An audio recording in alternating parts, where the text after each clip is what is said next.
Thank you so much for joining us. We shall start our webinar. So first of all, welcome. I'm Anil Khwaja. I'm the co-founder and director of Think Hack Consultants. I would be taking the whole webinar. If you have any questions, as I told you earlier, you can ask me at the end of uh, the webinar. I'm more than happy to answer as much as I could. There are a couple of rules for webinar. So first rule is questions at the end of the seminar webinar. Please try to ask the relevant questions to stick to the topic. There would be a quiz at the end. So whoever will be the winner will give them a gift hampers. I'll explain you what needs to be done to answer the quiz.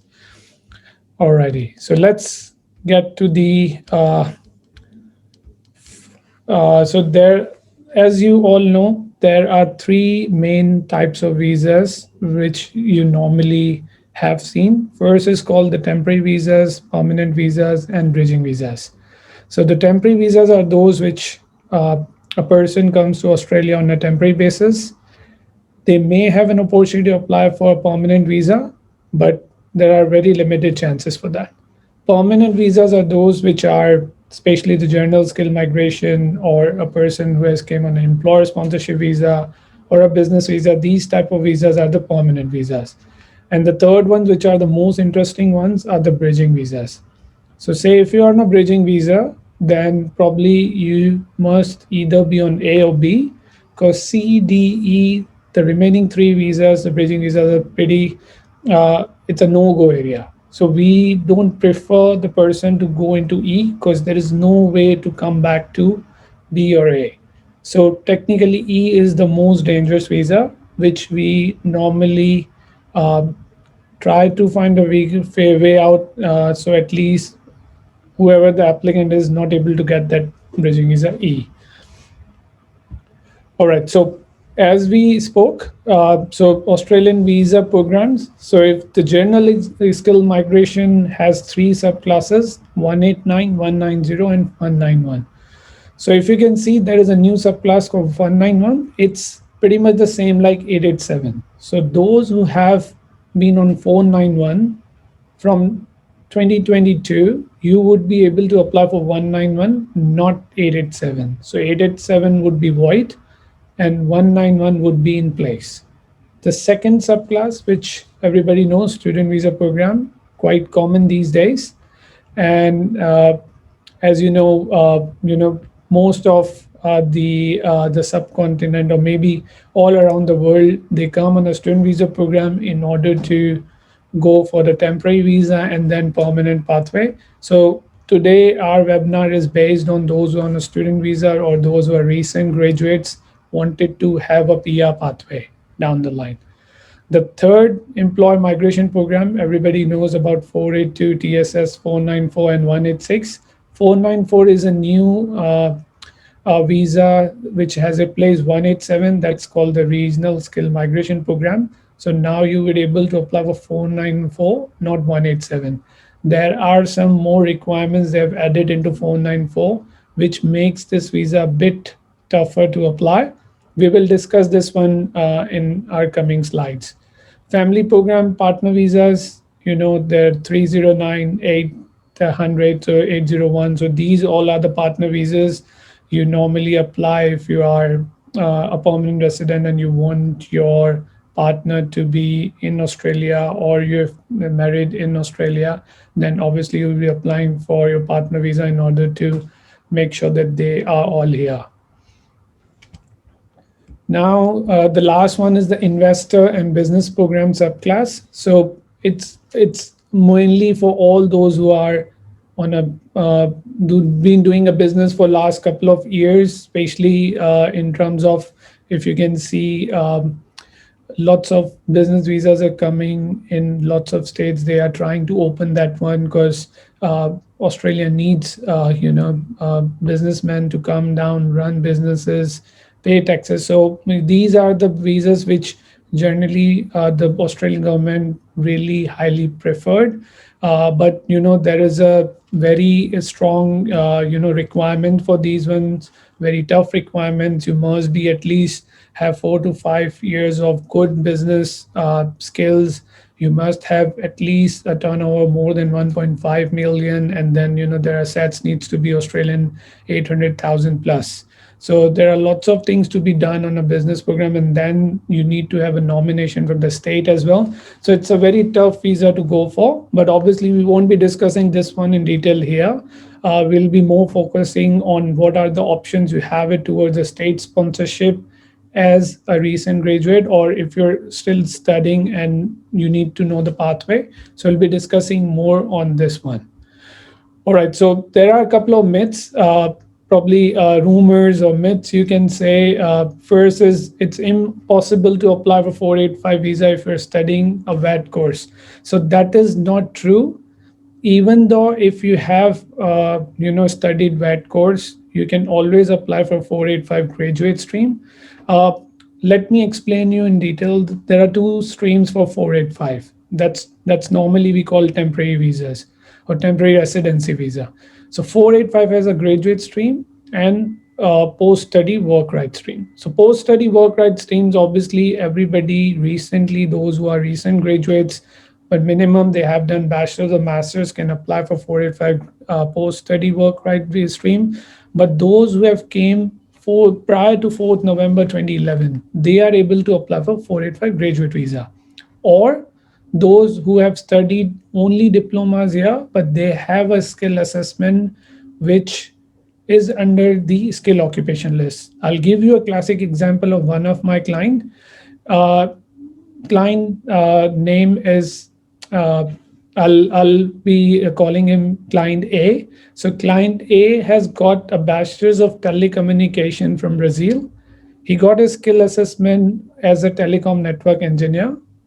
We help him out getting that skill assessment. He only did a diploma and advanced diploma IT here in networking.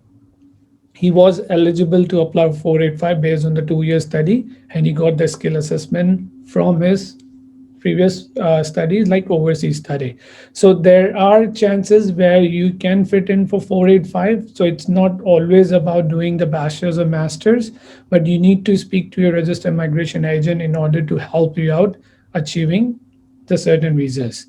The second myth is everybody can apply for this visa after studying anything for 2 years. So that is basically the visa we're talking about is 485. So it's not like that if you study 2 years, you would able to apply for 485. The studies need to be relevant to your nominated occupation, or in case of post-study work rights, minimum would be bachelor's or master's.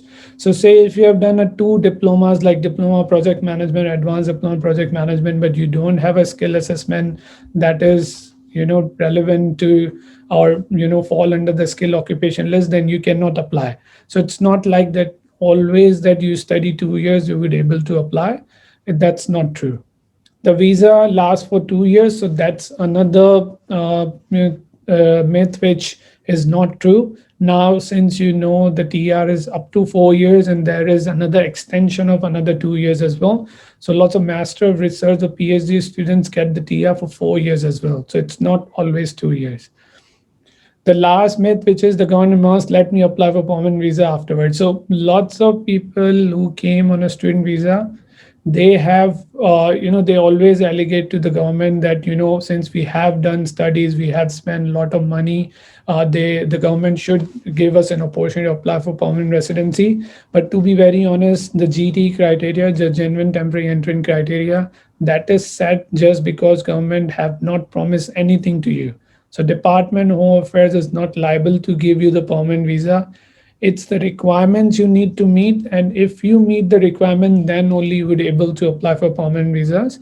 And for that, we are doing this webinar. So we'll be giving you pathways, and then whatever the best possible pathway fits to your case, you can definitely opt for that one.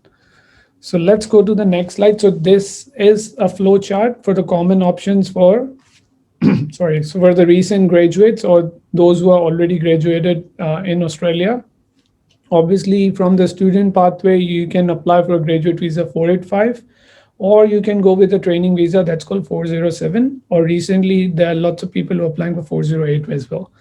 Then the second option you may have it to apply for sponsorship visa 482. For that, obviously, you need minimum 2 years full-time experience that needs to be post-study. That study can be from overseas as well, but you then need to meet the 2 years full-time experience that is minimum 38 hours per week. Then you have a couple of more options like general skill migration, which we will be talking in detail. Uh, Employer permanent visa 186, partner visa. If you have any Australian citizen or PR partner, they can always, you can go with the partner visa option. And at the end is a regional sponsor visa. Again, for the regional sponsor visa, you must have a skill assessment. Your occupation must fall into the 494 list, and you have at least 3 years full-time experience. Full-time in this case is 35 hours per week. So that is, the basic requirement. Think Hire Consultants offer the best PTE online training. Think Hire is the only PTE online training institute in Pakistan. We are #1 PTE online training institute, 5-star ratings and positive reviews, Australian-based qualified PTE and NADI teachers. Our students are achieving 80 and 86 score in PTE. Contact Think Hire at pteclasses@thinkhire.com.au. Now let's go to the graduate temporary visa. Most of us know about this visa. I'll quickly go through the basic requirements. Your age maximum up to 50 years. After 50 years, you won't be able to apply for this visa. Australian study requirements must be 1 year or more courses of 92 weeks. So minimum study requirements is 92 weeks. Course must be taken at least 16 calendar months. IELTS needs to be overall 6, no less than 5. PT, you can do PT, OET, and TOEFL. The PT scores needs to be 50, no less than 36. Now, regarding the 92 weeks, a few of the applicants which we have seen, they have done some. I'll give you an example that a person has done a Master of IT from overseas. Now he's again doing a Master of IT in Australia. That is of 16 units, 16 subjects. What he did a mistake that he took a credit transfer more than 2 subjects into the study which he would be doing in Australia. Ultimately, he wasn't meeting the 92 weeks. So you must need to ensure that if it's 16 subject, you can only take 1 credit transfer, not more than that. And if you go with the bachelor's, then obviously you need to minimum have at least 15 subjects out of 24. So in both cases, 15 subjects are really important. There are 2 streams for post-graduate visa 485. One is the post-study work rights, where you can go up to 4 years of TR. The good part is, like, if you do a Master of Research, you'll get additional points towards the permanent residency as well, along with up to 4 years of visa for the TR, which is pretty massive. Graduate work, I told you the other stream. You must be in the MLTSSL list, along with you must have a positive skill assessment, which needs to be closely relevant to your studies. Just like we a couple of minutes back, I've given an example of client A, who has done diploma and advanced diploma of IT in Australia, and he had a study of bachelor's of telecommunication back home. So there was a relation between IT and telecom. So we were able to crack this up, and he got the 485. Classic examples. So there's another myth that, if you have done a master's MBA or something, you cannot apply for, the temporary graduate visa if you have been here since 2011 or prior. That's not the case. Even though you can get a provisional skill assessment as a management consultant when applying for 485 if you go with the graduate work stream. Although, it's pretty much the same. You must fall in the skill occupation list or MLTSSL list in order to apply for the graduate work, just like we normally do for chefs if you have done a VET courses. Now, journal skill migration. So subclass 189, 190, 491, we're pretty much clear about this one. All 3 visas have some basic requirements to meet. So you must have these requirements in order to pursue any of the subclasses. First would be the maximum age needs to be 44. Then, the positive skill assessment. So the younger you are, the better you have, opportunity to apply for these subclasses. But maximum age is up to 44 years. Positive skill assessment, IELTS needs to be from 6 to 8. Basic requirement is 6, but most of the cases where you require higher English, say in nursing or education, so you need to ensure that you're meeting those requirements. Minimum points are 65. That inclusive state nomination points as well. So if you're going with a 491, you need minimum 50 points. If you're going with 190, you need minimum 60 points, because state normally gives you 15 and 5 respectively for 491 and 190. And you should lodge an expression of interest. So the journal skill migration, 189, occupation must be in MLTSSL list. There are somewhere around 194 or 196 occupations in MLTSSL list. So you must fall under this one. For this visa, you don't require any state or territory. You can live anywhere after the approval in anywhere around Australia, but the problem is a long queue. And I feel very bad for, the accounting and lots of IT occupations where they are waiting for invitation for so long, even though they have 100 points. That's where the basic, reason behind doing this webinar is to ensure that you get more pathways, because obviously if you're stuck with something and you still have 100 points when you're not getting the invite, then it's quite pity, and we should have more pathways.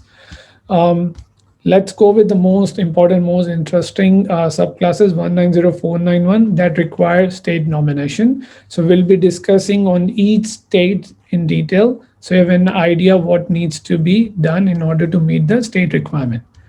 Now, general skill migration, the basic requirements will quickly go through. So valid for 5 years. This is a post. Once you get the 491, then you will get the 5 years of visa. It will lead to 191, which we have already discussed, but you need to live and work in the regional or designated area for 3 years. So not lesser than that. So you must need to meet the 3 years living and working requirement. The good part is if you have a partner and you both have got the 491, one of you needs to meet the requirement. So it's not that the main applicant which got the 491, that's the only person who would need to meet this requirement.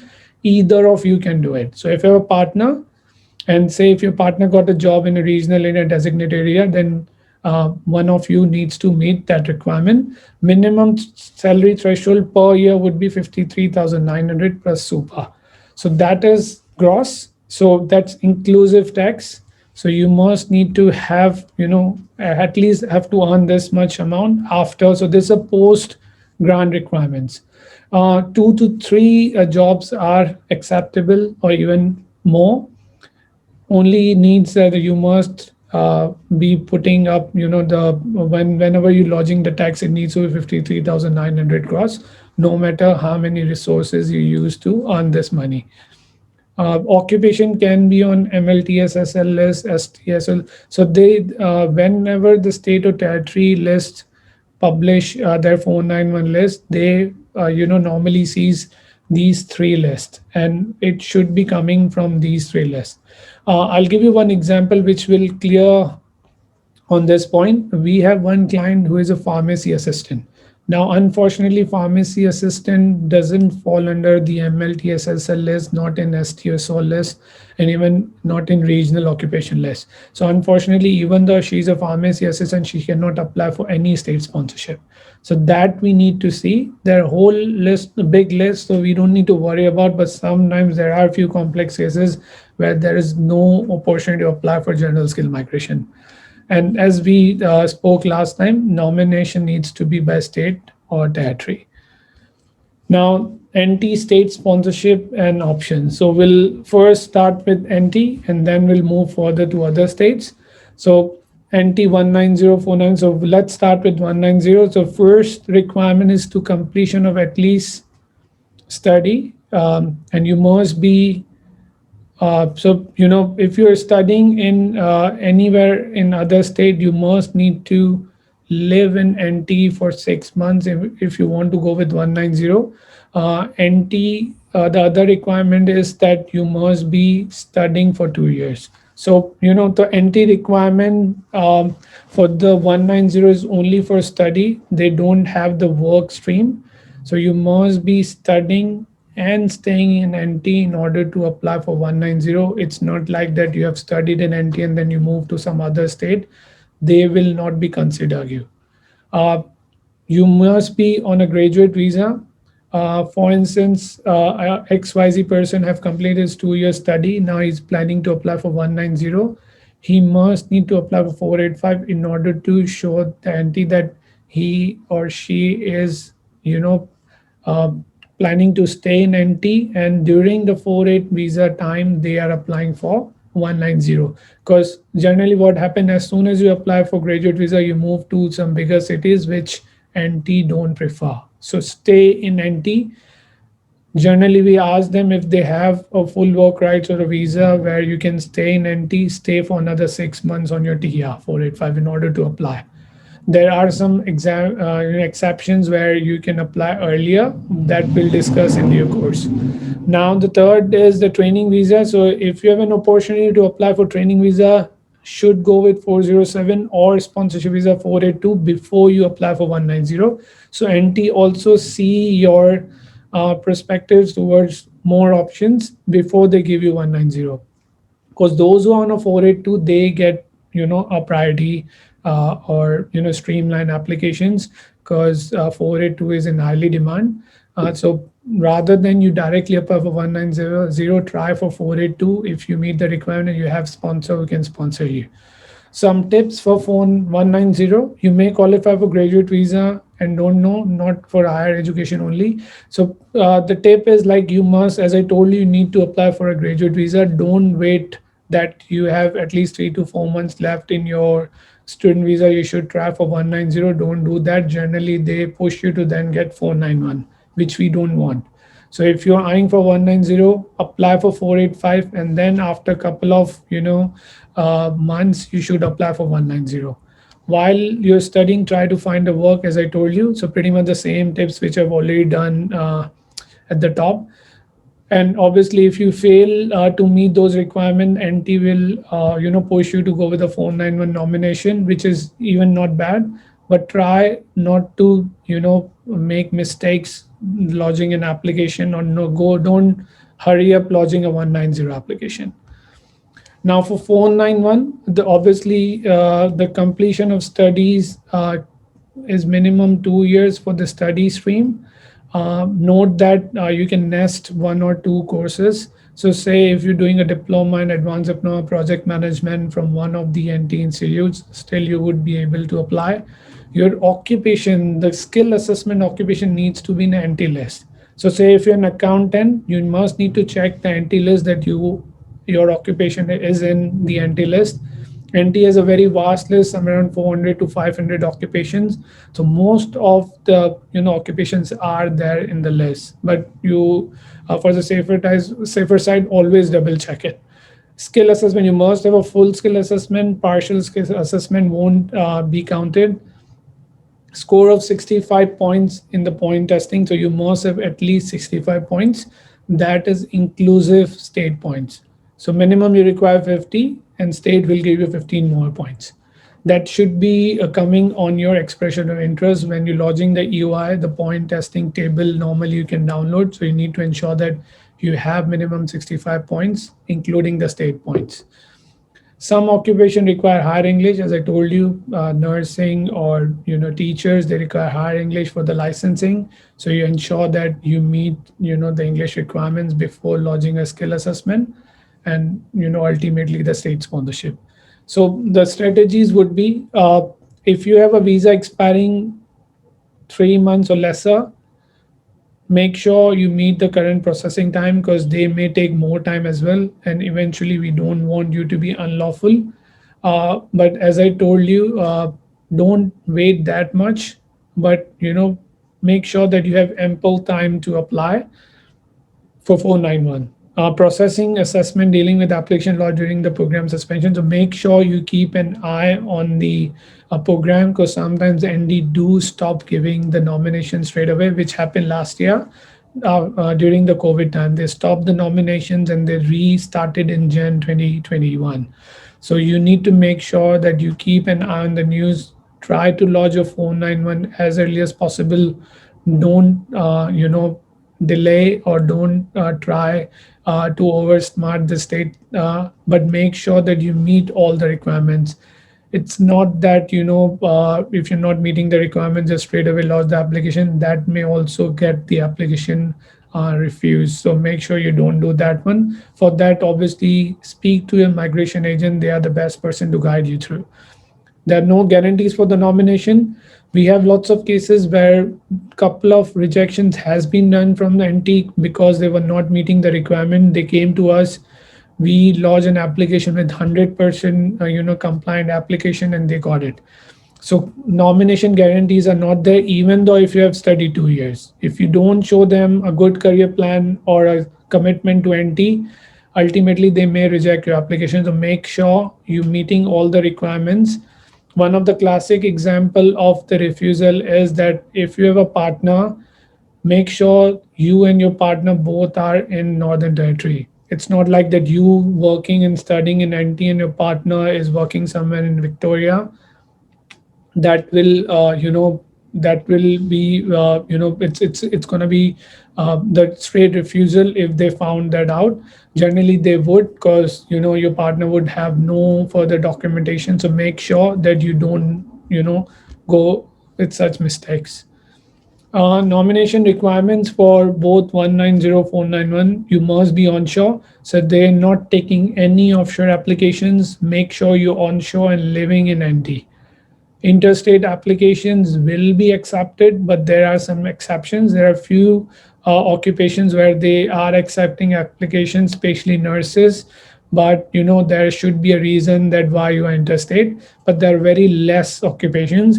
Mostly you fall under the onshore requirement or living in NT requirement.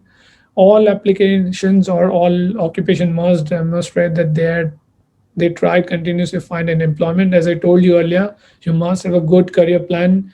We, at the time of application, we need to show that where exactly you have applied and how much effort you have put to get the employment in your nominated occupation. One of our clients have applied for lots of jobs relevant to accounting. He unable to find that one and ultimately got an admin job. But what he did, as soon as he entered to NT, he started looking for jobs, applying through online and whatever the resources he may have it. And he tried to save all the rejections of whatever the paperwork was at the time of applying or getting a reply back from the employer. He saved all the documents that help to demonstrate that you have you have put all your efforts finding the employment. But at the end, if you are unable to find, that's not an end of the world. They still give you 491. So so there are chances, or even in the few occupations like critical sector, they're giving on 190 as well. So try finding job even while you are studying. So say part-time job will do for you. So try finding a job in NT. Recently, 2 days back, we have got another 491 nomination approval. The person has studied 2 years as a diploma and advanced diploma in project management, and he was working as a security guard. And this is not the first time we have got with the same the pattern. Couple of months back, we have got couple of those who are security guards. So as I told you, you need to show them that you have tried finding a job, but it's not that you have to work in your closely or nominated occupations. Student alone not enough, must have occupation NT list. As I told you, your occupation needs to be in NT list. If you have certain skill assessment has to be in an NT list. Minimum 65 points, and same we have already discussed that you need to have certain English requirements to meet. Let's go with the advantages. So what would be the advantages if you study in NT? So if you study in NT, obviously you'll get a longer postgraduate visas. Right now, you can apply for an extension for another 2 years, up to more 3 years. And if you have done a master research or PhD, you can get it up to 4 years of TR. So which is massive. Again, 5 additional points for studying in regional area. You also would able to meet the 491,190 requirements for NT. If you have done massive research, another 5 points that leads to more points towards 189 as well. There would be concessions for sponsorship because obviously there is one more stream for 482 that's called DAMA. We'll be discussing that in the due course. That has more occupations if you don't fall under your nominated occupation. But DAMA requires you to have a sponsor, and the company needs to be a large scale company where they normally, hiring somewhere around 200 to 300, the labor people or those who are not meeting the skill assessment requirement has lesser English. They can also apply, but the company needs to be very large. Nomination, or you will able to grab 491 if you study in NT, subject to meeting the NT requirements. 190, again, you need to meet the requirements. We already discussed the requirement in our previous slides. And obviously, if you have a job offer and you have 3 years of full-time experience, either offshore or onshore, you can still go with a 494. And since you've been studying in NT, you have more opportunity to grab a job offer easier. Now, NT nomination requirements for graduate. So if you or any of your migrating dependents are currently on a student visa and are currently studying in NT institution, you would not able to apply for NT. So these are for those who feel like that, my partner can go with a master's study. I would get a full work right. So I can, meet that 6 months working requirement in nominated occupation and apply. In that case, NT are rejecting the applications. So if your dependent is on a student visa, he or she must need to finish the study, even though if you have met this, the work requirements. So in that case, you must need to complete your study. You need to use whole your student visa and then apply for 491,190. So you should contact a migration agent to plan for you. Don't make such mistakes, because once you get a refusal, then this will get back to you in next applications. Even though, as I told you, we have few successful cases where they have previous rejections, but again, there would be a big submission. Then you have to pay a migration agent more for the submissions and working more hard, grabbing more documentation and supportive documents. So don't make mistakes. Try to lodge an application and get the nomination granted in one go. So these are, the some mistakes or the requirements you should avoid if there are mistakes or requirements you need to meet. The employer sponsored visas. So I won't be touching on these one as of now because I would be needing to go for other states as well. So we'll jump to the other states. If any questions you may have it for 482 or employer sponsorship, you can put on our chat box or you can write it on our Facebook inbox. We are more than happy to explain you. I'll quickly wrap up with the NT with the DAMA stuff. So TSS 482 is an employer sponsorship. You must have 2 years of full-time experience, post-study experience. So you fall under the DAMA agreement. Lots of occupations are available for that one. There are lots of concessions for English, salaries, and age. You may go lead to 186 permanent, sponsorship as well after 3 years of work with the XYZ employer. Currently, there are some, the now whole Northern Territory comes under the DAMA, and then there are a few other states which also offer the DAMA, the arrangements. You must need to demonstrate minimum skills. So minimum skills are obviously a bit of qualification or maybe an experience that give you a concession. So these are the occupations you can apply under the DAMA scheme.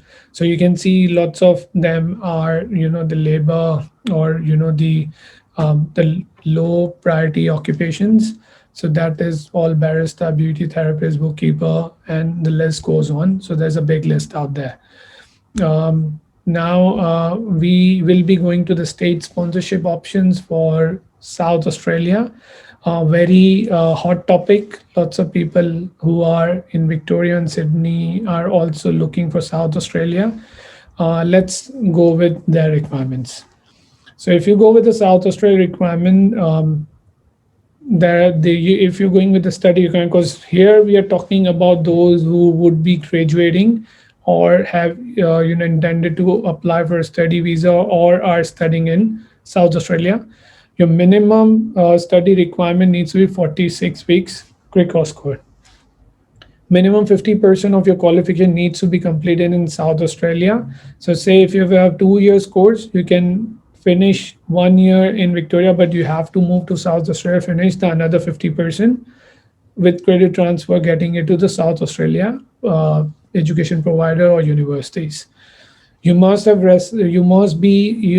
resided in South Australia for at least 1 year. So minimum 1 year staying requirement is there, and obviously 1 year minimum study requirement should be there. You must be continuously reside in South Australia post course completion. So after completing or your course, you cannot move to interstate in order to apply for South Australia state sponsorship. You have to keep yourself into the South Australia. Fourth is pretty basic. You must need to meet the 491 requirement, that is minimum 50 points as per the Department of Home Affairs. So you must have at least 50 points for 491 and 60 points for 190. As I told, state will give you 15 or 5 respectively for 491 or 190. Obviously, for the nomination requirement outlined in the list needs to be met as well. So South Australia has published a list. It's a huge list, again, couple of hundred occupations. So you also need to check the list requirements as well. I'll give you a quick brief that lots of occupation, they have either 6 months, 3 months, 6 months, 12 months, or 18 months working requirement. And you must be living in South Australia during your work.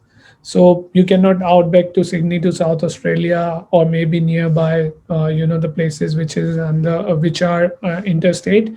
It has to be in South Australia. So list, you can go to South Australia SMP website and check the list along with their additional requirements. Obviously, you need to minimum meet the requirement of your state sponsorships. The course requirement needs to be met as well. So the minimum would be at least you must have a completion letter that shows that you have done your studies in South Australia. Now, to be eligible for 491 190 South Australian graduate, that is an additional requirement along with completion of study, that you must be working in your nominated or closely related occupation after your post study or after completing your study. All right. Apart from that, there are some exemptions are there in few of the occupations where you can work during your study as well, but there are very limited. I think hardly 1 or 2 occupations out there. Rest requires you to work in your nominated occupation. If you're going with this stream, that is at least a 1 year study.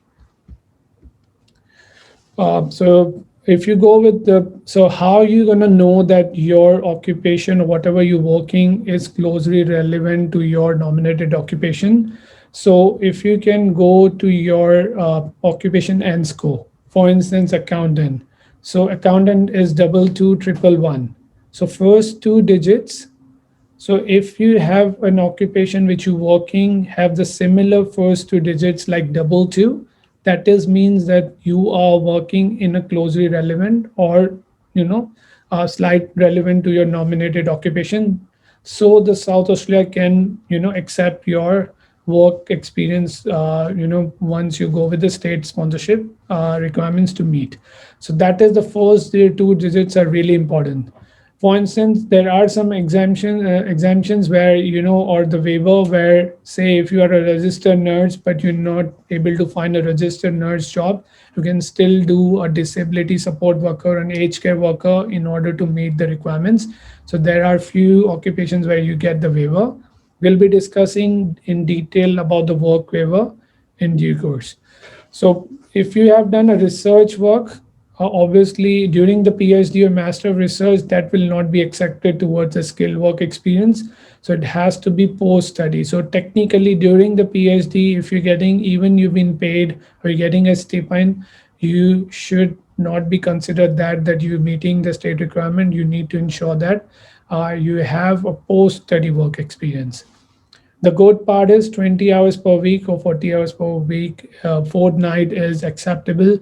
So you don't need to have a full time, like 35 hours per week requirement to be met for South Australia. 20 hours per week would be considered. There are a few occupations where you need to have full, work, that is 35 hours per week, that you can check with the nominated, the list which South Australia has published. But generally, most of the occupations, they only require 20 hours per week. So now let's go to the work waiver, the skilled work waivers. So say if you don't have any experience and you fall under in one of these categories, you can apply for a work experience waiver. So waiver to the skill work experience requires that you should be fall under talent and innovators program with a high performing graduates team. So we will be discussing in detail what is high performing graduates team. So if you fall under that stream, that you don't need to show the work experience. Or the second is that if your occupation don't require any work experience based on the list they have published on the website. So there are a few cases where, as I told you, that the enrolled nurses, if they're working in a disability or aged care or maybe social workers, so they can request for the work waiver, because obviously they are not working in the nominated occupations and even not the closely relevant occupations. So still you can apply to be eligible for an occupation. Say there are few places in the nominated occupation list where they ask you to work for 18 months. As I told you, 16, 12, 18, or in some cases 24 months you need to work. So you need to double check the nominated occupation list. That will, it's quite easy to read through, and that will give you an idea that whether you have to work or not, or there are some exemptions, especially under the high performing graduate stream. The South graduates or their partners who have lived in South Australia long term may also eligible to apply for work waiver. For instance, you have lived in South Australia more than 12 months, and the partner who is not a main applicant is working in an aged care sector or a critical sector, or maybe in the life sciences somewhere where or maybe a laboratory setup. So majority is like the critical sector, so you can apply for waiver as well. So you technically don't require you to show the work experience as per the nominated occupation list. Now, what are the high performing graduates? So for the high performing graduate, you must have to complete the highest education in South Australia. It can be bachelor's or master's. Will come to bachelor's and master's, separate requirements. So the eligible basic requirements are you need to at least a bachelor's or master's. Minimum 50% of your qualification needs to be completed in South Australia. But say if the course is a 1 year, obviously you need to be in South Australia, otherwise you won't be able to meet. Your South Australian qualification must be in the same field as your skill assessment and the nominated occupation. So for instance, if you're an accountant, you must need to work as an accountant. Otherwise, they would not be consider you. So it has to be nominated occupation, not closely relevant occupation. You must be currently reside in South Australia and has to be continuing study or working in South Australia after your post completion. Applicants are, so you must require proficient English, that is called 7 each. So 7 each is must. Without 7 each, you won't be able to apply under the high performing graduate stream. Your field of education will be taken into consideration. So say they have a priority or studies as well. So if you have health, natural or physical sciences study or education in South Australia, you would be prioritized. Your previous study and work experience also would be considered. For instance, you have worked for several years back home in your country, and you can show them that you fall under the specific critical industry, still you would able to apply under the high performing graduates. There is they have given few industry sectors just like Victoria has done it. So for instance, in Victoria you have health sciences, life sciences, and in 491 you have data sciences, agriculture, food production. Similar industries, pretty much the same industries are for South Australia. So if you fall under these priority industry, then you can also request the South Australia to waive your work requirement as per your nominated occupation list. So you need to put up a one page or two pager, a statement or submission to South Australia at the time of lodging your application. And obviously, if you have done a master of research or PhD, you would be waived for the work condition. You just need to show that you have got the degree. So degree needs to be conferred. It means that you must have the PhD degree in hand. So it must be a doctorate. You must be, have that, the doctorate degree into your hand before you apply. The Now we'll segregate into master course and the bachelor's. So bachelor's, we'll first go with the master's. Sorry. So master degree must be 78 weeks. So now see, if you want to go with the work, the waiver, then you must need to meet 78 weeks record weeks, not the 46 weeks which we have discussed earlier. So make sure that if you are unable to work, then you have to do a master which is minimum 78 weeks. GPA will be considered, so you must have a high GPA which is 6.0 or higher. So they're only taking the high achievers. If you are an average student, then probably this would not be an ideal stream to apply. Then obviously if you go with the bachelor's, your minimum needs to have 92 weeks crack course. That is 2 years. So 92 weeks is 2 years. So you must need to meet the 2 years study requirements. Again, the GPA needs to be 6.0 or higher. So we'll take a short break. I'll be back in next 1 minute, and then we'll start discussing about the Queensland state sponsorship and the other states which are left. So stay tuned. We'll be back after a minute. Skilled Migration Visa Assistance. Australia is now offering permanent residency status to general skilled migration visa holders. Stay connected with us to get updated information on Skilled Independent Visa, Subclass 189, Skilled Nominated Visa, Subclass 190, Skilled Sponsored Visa, Subclass 491, and Skilled Regional Visa, Subclass 887. Contact Think Higher Consultants at thinkhigher.com.au. All right, so welcome back. So everyone, if you can hear me properly, just put yes into the chat box, so at least I know that I'm audible, and then we'll start the Queensland state sponsorship requirements for the graduates.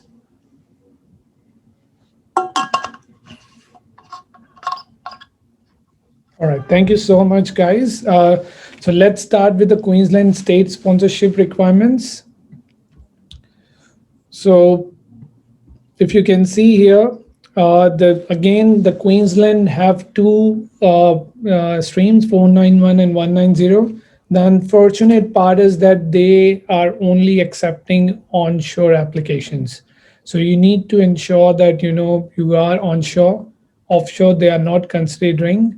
491 has two streams. One is obviously the point based. The other one is also point based, but that's called the small business stream. So lots of graduates who are on a 485 would be really interested into that stream as well.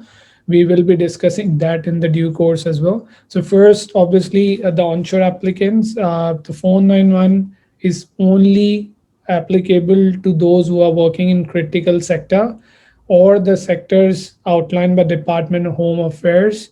So following are the occupations, the industry. So if you work in, as a person or air ambulance, if you're working in an air ambulance or critical medical technology, so all these occupations mainly are critical sector. Agriculture, technology, then fintech. So lots of people do work in a fintech as well, a part-time. They can also be considered. The good part with the Queensland one is that if you are still working, part time, still you can apply or email to 491, the migration team at the Queensland. They may consider you. Otherwise, they want you to work full time. Part time, they're not considering much. So full time is equivalent to 35 to 38 hours per week, or you can work full.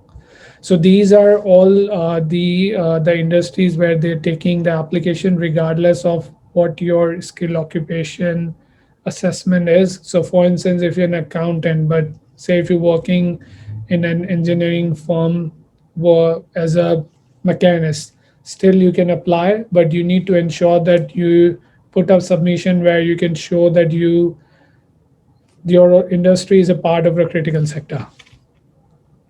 Now let's go to the list. So these are the priority skill migration occupation list for 190.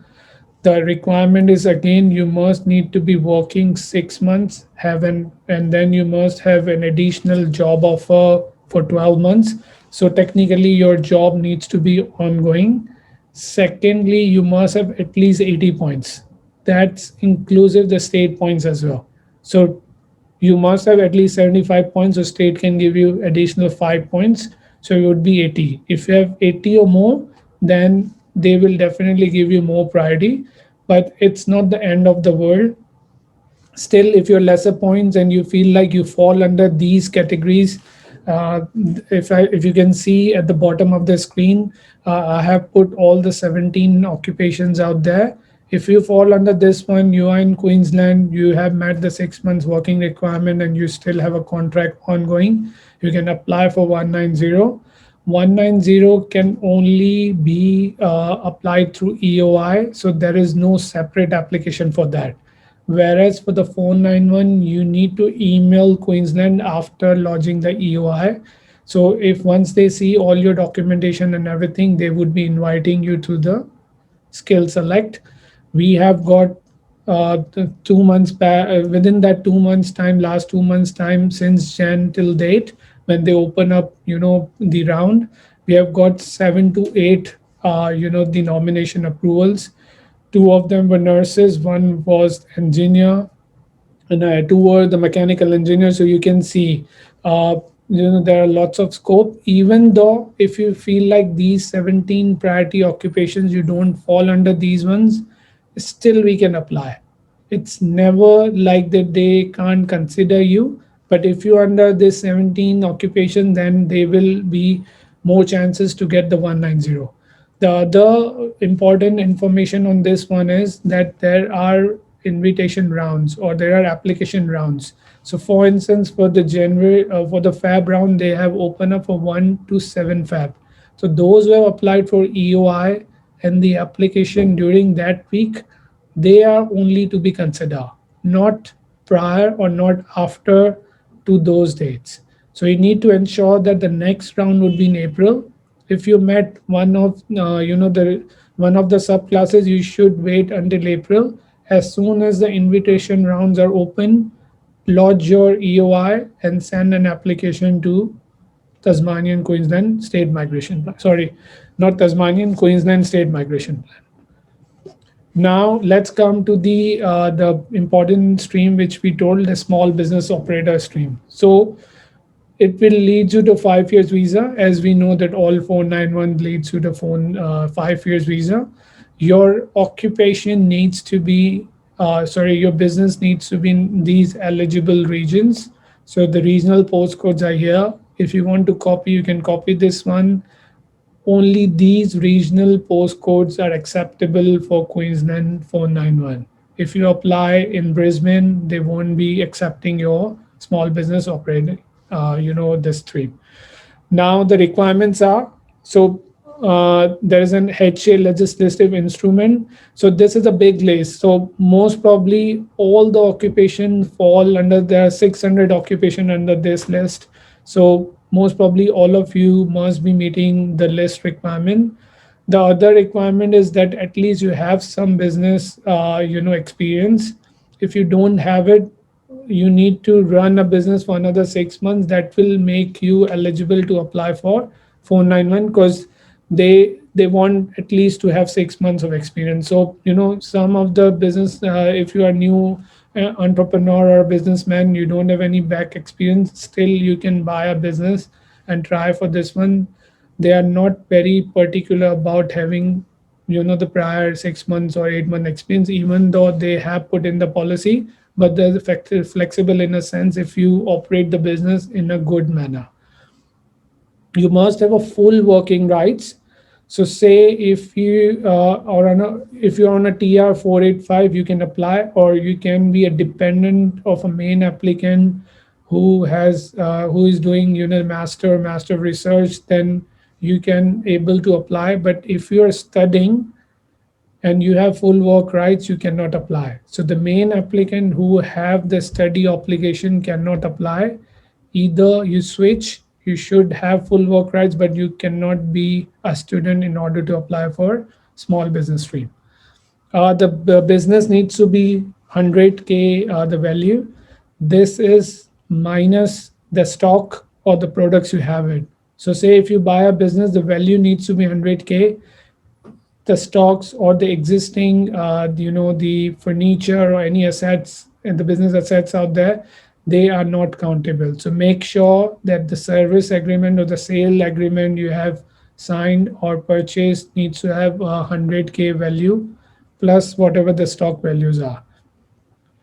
Franchisee business you can buy, but the franchisee business needs to be operate for at least 1 year.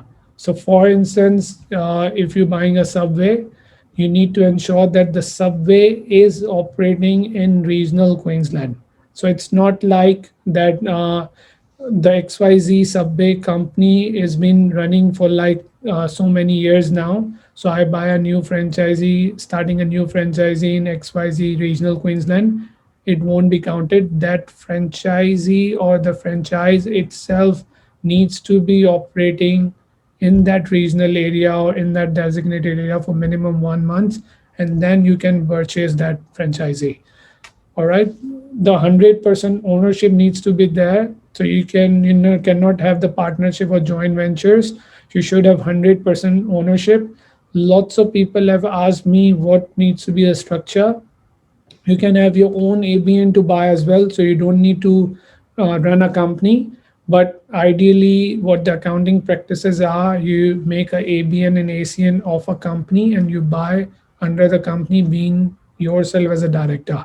Or otherwise, if you already have an ABN, you can buy under your ABN as well, because that company structure costs you. So there are somewhere around $1,000 or $2,000 that you need to pay to the accountant to establish the business for you. So both ways are fine. So you don't need to worry about each of the structures until unless you have 100% ownership. Now, most interesting part, that you must need to hire an Australian citizen or PR minimum 20 hours per week. This can be anywhere in that 6 months period. So it doesn't need to be that initially you should hire a person for sure. You can hire a person in 2 months time or 3 months time and in 4 months time, depend on how the work is going. But you need to ensure that you have hired that one, because Queensland will ask for the pay slips, payroll, and the detail of that, a person who has been hired. And obviously for the settlements, sufficient funds needs to be allowed. So it's a normal stat DAC. You don't need to submit documentation for onshore applicants, but for offshore, if they open up for the offshore, then you must need to submit the financial documents in order to show that you have sufficient amount. Now let's go to the New South Wales state sponsorship options for graduates. Pretty interesting because they have recently introduced lots of options. So we'll go one by one. So 190, there is no separate application for 190 New South Wales. You need to lodge only an EOI. Again, the basic requirements are there. You must need to at least have 60 points and you have met the basic requirement. But you must have, your occupation under the New South Wales 190 visa occupation list.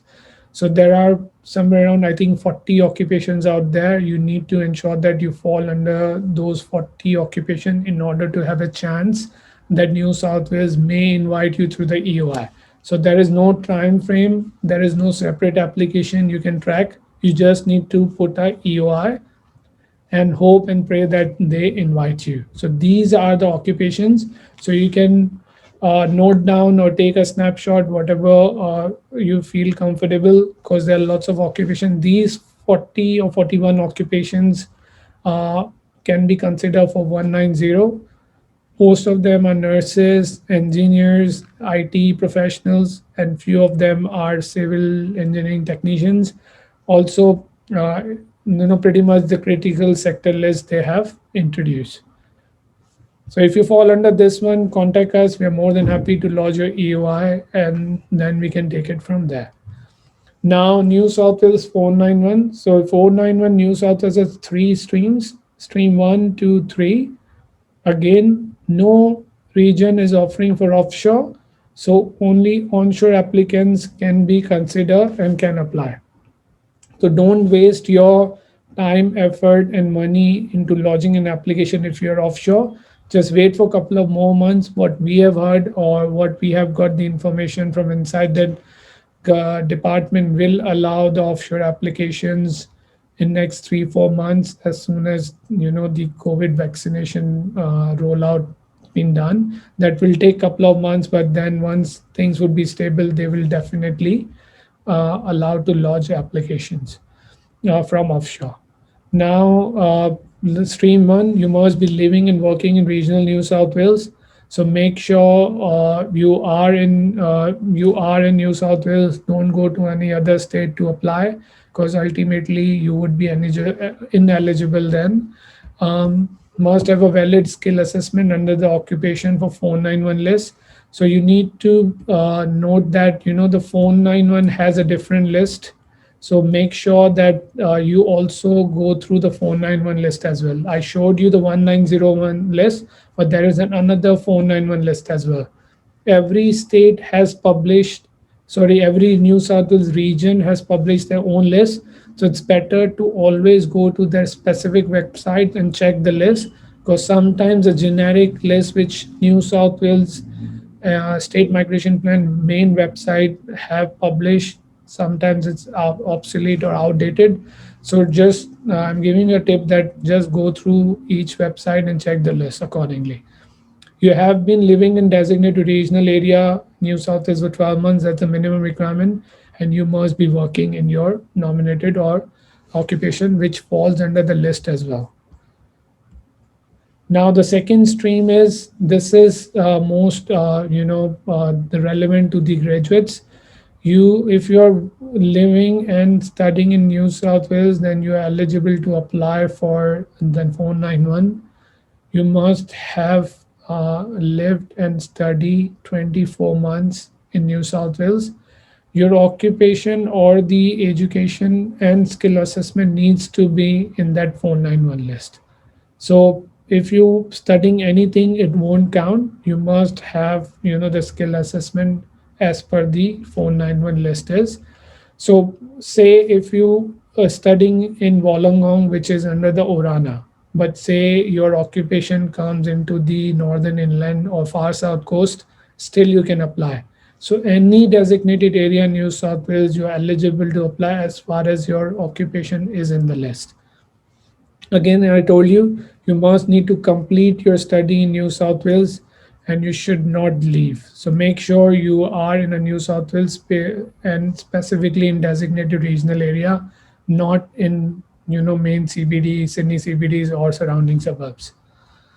Now stream 3, will go through quickly this one. That is not mainly relevant to the graduates, but lots of people do inquire about this one. So the stream 3 is if you're living and working outside regional New South Wales. So for instance, you are in Victoria and you want to apply for New South Wales 491, then one of the following requirements you need to meet. So there are 3 sub streams. You need to meet one of them.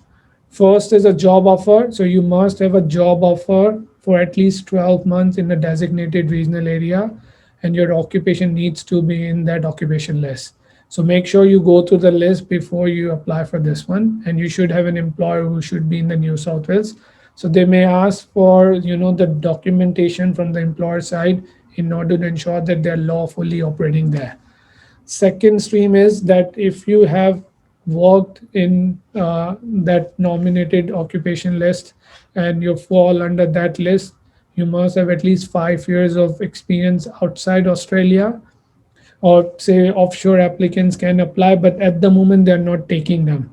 So keep a close eye on this one. Say after July, or maybe August, they will be opening up for the offshore applicants, and then you can apply, because lots of potential applicants do have the skill assessment and work experience in the nominated occupation list for New South Wales, and generally they do have 5 years experience as well.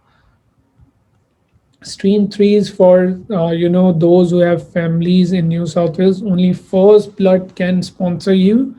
So for instance, if your grandfather, your grandmother, your father, mother, or brother, sister, all siblings, so virtue by step brother or step parents can also sponsor you. So if they are living in New South Wales and meeting 24 months residential requirement, then only they can sponsor you for 491 New South Wales. So step parents or step first bloods can help you out in that matter. Apart from that, the first bloods are always there in the list, but you need to ensure that they're living in designated New South Wales for 24 months. Now let's come to the Victoria state sponsorship options for graduates. So the first is the 491 stream. So in order to meet the 491 stream, you must be living in regional New South Victoria. You must be working in regional Victoria minimum 3 months. So 3 months living and 3 months working requirement in your nominated occupation needs to be there. Now, there is a catch here. For the Victoria, they're going industry wise, they're not going with the occupation wise. So for instance, if you fall under health, medical research, life sciences, agriculture, or food production, not food like hospitality, it has to be food production. Digital sectors like solar, NBN, ICT occupations, and that supports Victorian economy recovery or health response, you can apply for 491. So say if a person is an accountant but he works in the health industry as an accountant, he can apply. In few of the cases, say if you are an engineer, you have got a mechanical engineering skill assessment, but you're working as a machine operator, say in Pfizer, or maybe a life sciences who supports making, or in a pharmacy occupation. So that comes under the life sciences. So you are eligible to cross occupations or cross industries. If you fall under these three main industries, then you can apply. So no, regardless of what nominated occupation or what work you are doing in this industry, still Victoria supports these applications. Recently, another classic example where there was one accountant working in a food production, we got the 491 for him. He was the first person to get a 491 on the first round. They started in the month of Feb, and we were very excited. So we got the nomination at 9:30 a.m. They opened up at 9. So you can imagine that cross industry or cross occupations are fine as far you fall under these critical industries. Now in 190, they are more specific towards the industries. You must need to work 6 months, and you obviously need to live in Victoria for minimum 6 months. Your occupation needs to be health, medical research, or life sciences that supports Victorian economy recovery. In this case, obviously, again, the cross industries are fine. So if you're an accounting working in these industries, should be all good. If you're an IT professional, say business analyst working for some medical research or life sciences, industry, still you can apply. So it's not like that you need to be only nurses or doctors or a medical professionals. You can be in any capacity. If you're working in these industries, you can apply. Now let's go to the Western Australia state sponsorship options for graduates. So Western Australia has a specific graduate occupation list. For that, you must be studying in Western Australia for 2 years. Either you have done a bachelor's, master's, or a wet level course, that's perfectly fine, but it has to be minimum cert 3 or above level. You cannot go to certificate through 2 or English studies and ask them to give you the graduate stream nomination.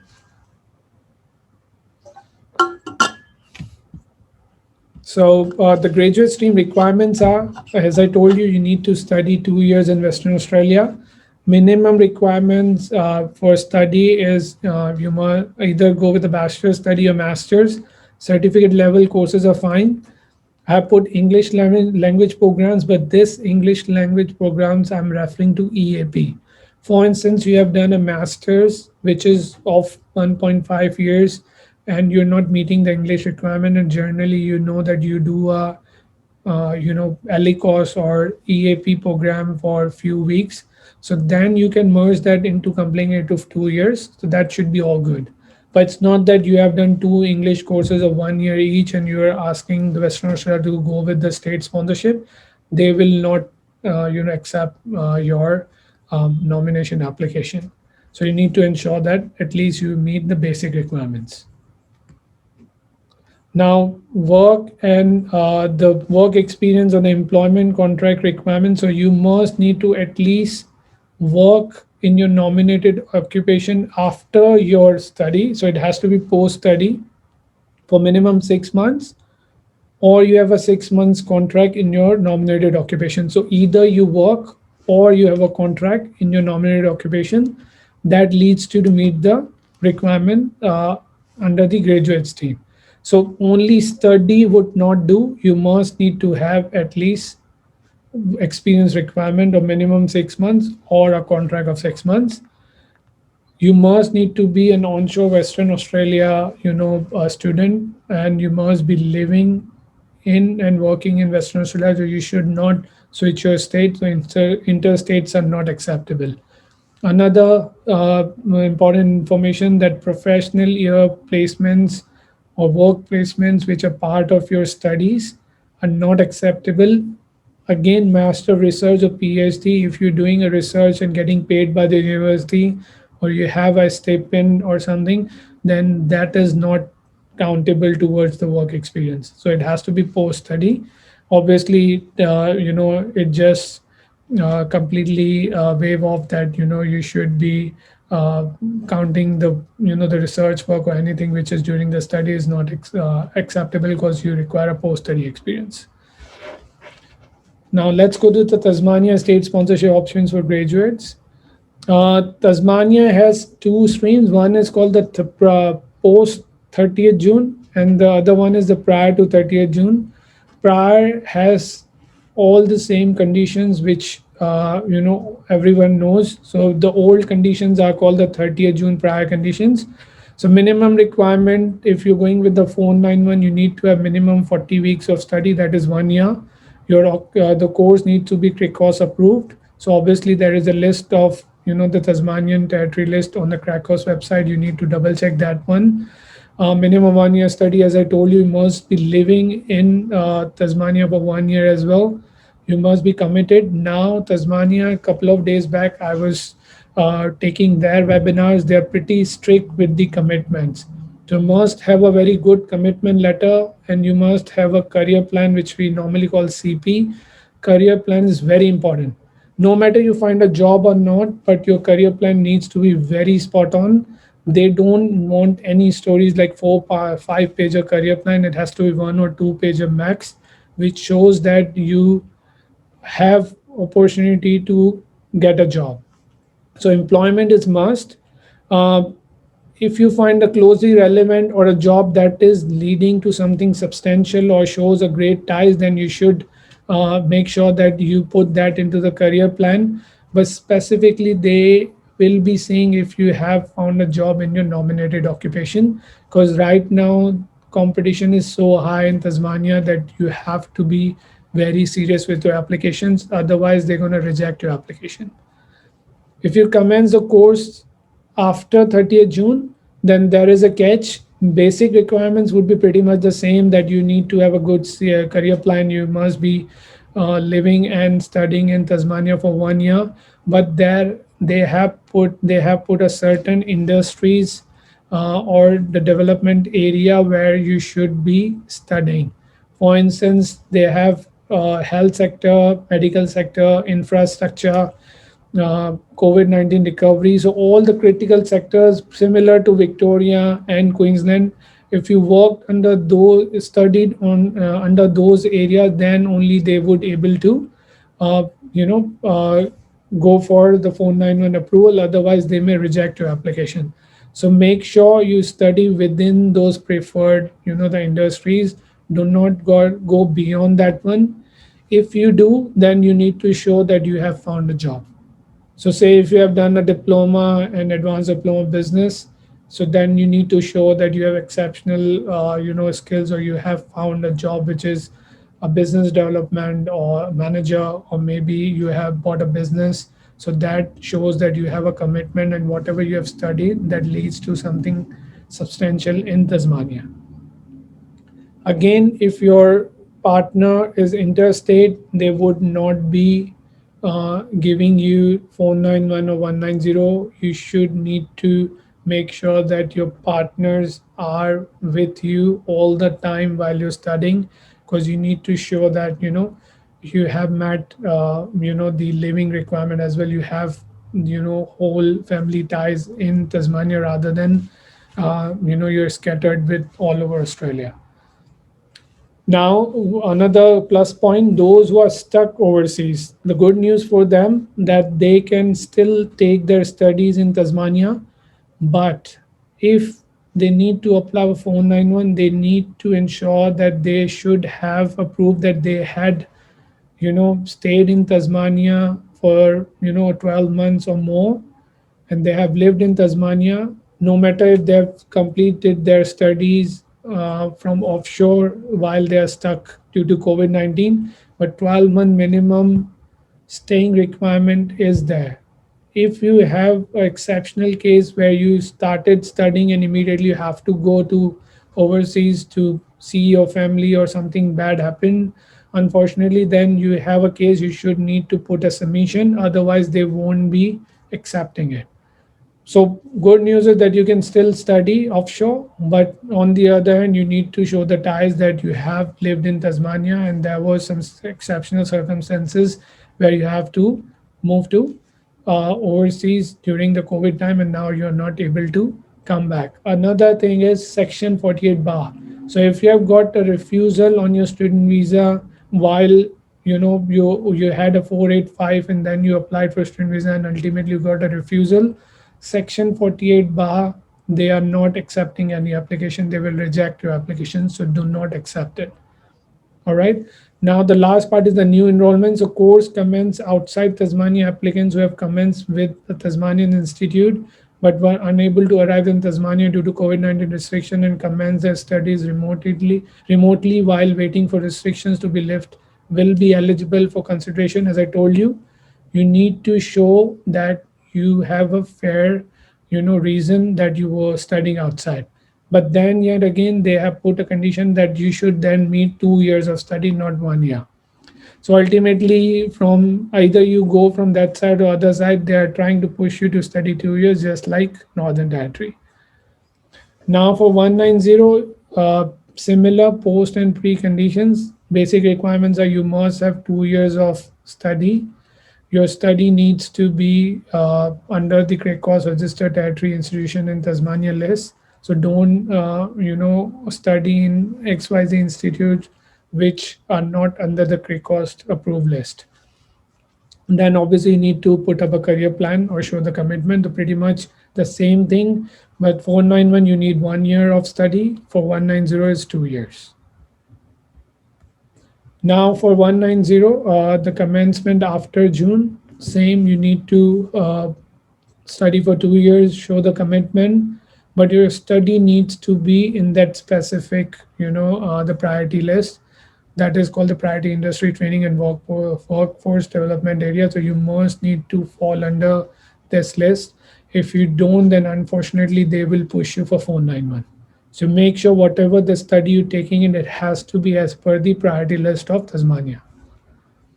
Then again, if you're studying 2 years, It needs to be an articulated package. It's not like you have done a diploma of business and you're doing a cert 3 in commercial cookery.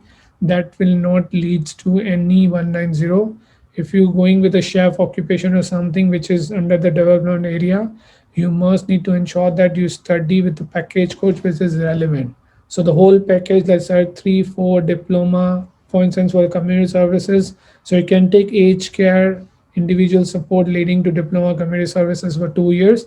That is something which you have nested, and a package course is acceptable. But don't go with two extreme streams, because then again they would not be acceptable. Are you a recent engineering graduate and dreaming to get an experience of working, living, and studying in Australia for up to 18 months?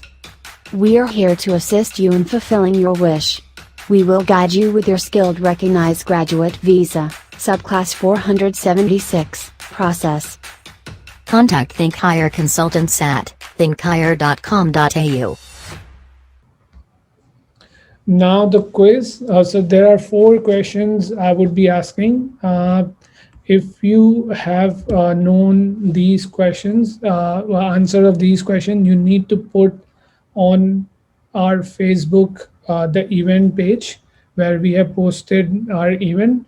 If you put the answers, we will do small, and we'll pick one of the winners. If we have got 5, we have 5 gift hampers. So eventually, if 5 of you have given the right answer, we'll give all 5, the gift hampers that will post it to your home, or you are most welcome to come down to our office and take it. So a couple of basic questions. You can just take a snapshot and give an answer at the end of our webinar. Now, any questions? So if you have any questions, you can put on the chat box. I'll try to answer one by one.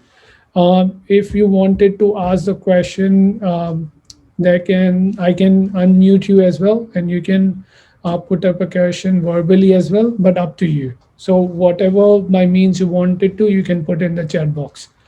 So the first question is, what about the engineering technologies? Which state is good to move? If Tasmania, then which course is good for me? Now in Melbourne, can you suggest me?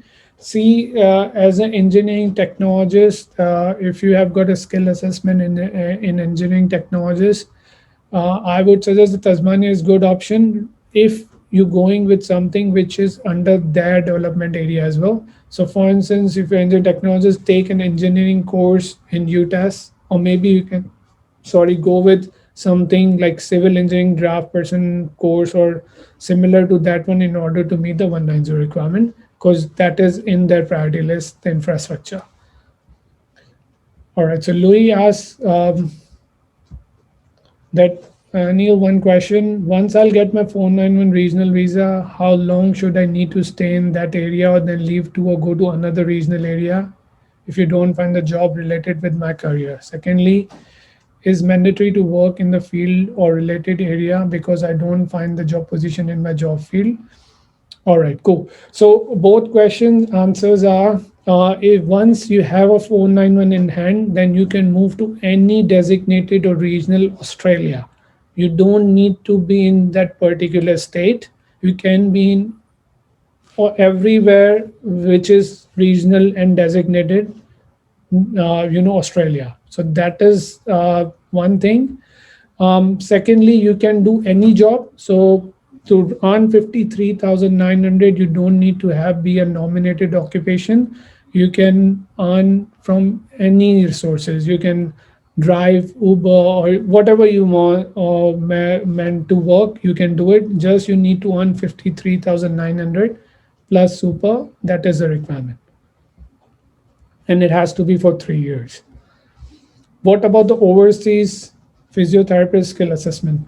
See, Krunal, for skill assessment, there is no, they haven't put any sort of ban on skill assessment. The processing is pretty much the same. You can still apply for physiotherapist skill assessment as per the nominated skill assessment body. So my suggestion to my clients are that you should start preparing yourself from now onwards, because what we are speculating that in next couple of months, obviously they will be opening up for the offshore applicants, and then you can ultimately by that time would be eligible to apply for any of the states. Salman Baloch, Victoria 491. Is Pakenham a good option to live and work closely related to occupation? Yes, Pakenham is a good option. Clyde North, if you go with the northern area like South Morang, they are good because they have put a postcodes like the regional postcodes for, and that will be in regional areas for a couple of years now. They won't be changing any list in near future. So technically, Pakenham would be good. Yes. Make sure that you don't travel to then don't work or live in any other, areas while you meeting the requirement of that regional Victoria 491. All right. So Bhuvan is asking, can you please tell me about the 491 criteria of NT students, as I have missed the topic? All right. So Bhuvan, what we can do, we can put our whole webinar to our YouTube channel. So this would be a private video. So if you like and subscribe to your YouTube channel, you would able to see the whole webinar.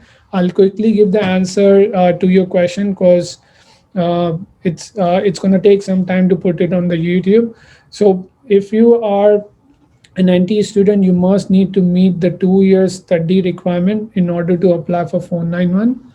You must need to show that you have strong commitment towards 491. So make sure that you study 2 years, stay in Northern Territory, try to find jobs during your study as well, because these all documents you need to submit. Hi, Mary. If you have any questions, you can ask. My friend finishes, the Kunal stated that my friend finished her study and now she's looking to apply a TR.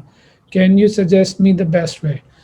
Kunal, I would personally suggest you should call us, speak to one of our migration, people, or if you want to book my appointment, I'm more than happy to discuss the opportunities.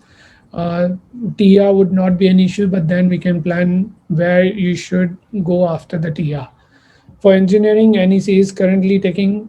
So Mary, I believe you have missed our webinar. They are not taking any applications for offshore. Interstate, yes, they are taking it, subject to if you have a job offer for 12 months under one of the states. So you need to see the state's individual list in order to apply for 491. The Galaxy Note 9. So Galaxy, if you can rename rename, it would be easier for me to know who is there. So I have done mechanical engineering from overseas. In Australia, I have one master of project in Australia. And my skill assessment engineering technology, and if I choose Tasmania for study, then building and construction course. Yes, building and construction would be an ideal course. As I told you, anything which relates to infrastructure, building, construction for 2 years would meet the requirement, and ultimately try to find job in a closely relevant or in that industry which leads to at least towards the building and construction. That will give you an opportunity to apply for 190 for 2 years study, or if you can go with the 1 year study, then 491. How much points we need to apply for, Victor? Salman, minimum 50 points. So points are not that important. It's the state requirement you need to meet. So 50 points are enough if you meet the state requirements. Anchal, for IT job only in the major field or any? See, if you go with the 491 Victoria data science, you can be in any IT field, subject to if you working in the specific industry, and you living in the regional Victoria. All right, so It's like that. the answers of all the questions. Sorry, I was pretty fast giving the answers. I believe you should have all noted. I'll wrap up the webinar from now. And if you have any questions, feel free to ask over our Facebook inbox. We'll try to answer. The most likely would be if you book an appointment, that would be at least we can discuss with you one-to-one and specific questions regarding your personal cases, and we can plan your pathway accordingly. Thank you so much. These are the contact details. If you can email us, if you have an education query, you can go with education@thinkhigh.com.au for migration applications. You can follow us on our social media. Our number is there. That's on the WhatsApp as well. So if you're an offshore applicant, you can always WhatsApp on this number. Mary, I'll take your last question. What about the engineering technologies in Victoria? I'm not able to find a job. I have 80 points. What sort of job should I find? See, Mary, you can go with, a machine operator job as well. One of my client eventually has got a Pfizer job, which is quite exciting, but he's doing machine operator. Few of other of my clients have got a machine operator in few of the pharmacy and health industry, or a technician job, and they have got the 190 nomination approval. So a bit relevant to those industries. So you need to be more towards industry specific rather than going with the occupation specific jobs. All right. Thank you so much, guys. Thank you so much for joining, and hopefully we'll do a similar type of webinar for some exciting other upcoming news, or if you want us to do a webinar for a specific, the subjects or topics, feel free to put on our inbox, and we are happy to cater you. Thank you so much. Have a good day.